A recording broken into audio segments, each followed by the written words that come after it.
Amber Heard uses the word abuse over and over. But what does abuse really mean? Fuel me once here, driving instructor of life. In her appeal brief, in the 2 amicus letters recently filed for her case, and in the response to Johnny's appeal brief, she claimed she was abused. She's claimed it for a long time. We saw it all during the trial. We saw it in pre-trial followings, and now they're almost trying to relitigate the case in all of these briefs. In looking up definitions of abuse and looking up what people say about it, I came across the UN's definition, which is ironic since Amber Heard is an ambassador for abuse. I'm just going to read this definition. It says, domestic abuse, also called domestic violence or interpartner violence, can be defined as a pattern of behavior in any relationship that is used to gain or maintain power and control over an intimate partner. Abuse is physical,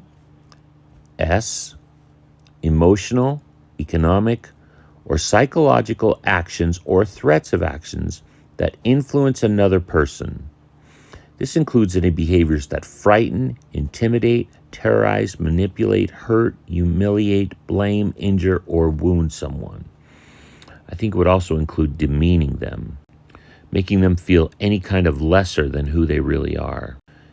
Right below, in looking at forms it can take, ironically, the first one they list is trying to prevent you from leaving after a fight. Now, one interesting thing in her response to Johnny's brief and in her appeals brief, also in the 2 amicus briefs, they've changed the abuse. They've gotten rid of the S almost completely. What they're focusing on is now psychological abuse, that Amber had to endure yelling and cabinet slamming and those kinds of things, being called names. And certainly that could be abuse. But again, was it to intimidate her in any way? Is yelling back at someone or trying to defend yourself considered abuse?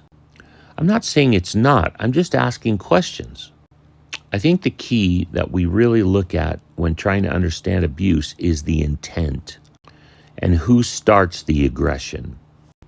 Who's trying to manipulate the other person? Who's playing the psychological game? Not just the response back, but who's strategizing and manipulating the other person? And who's creating the environment of fighting and abuse? On the road of life, please drive kind.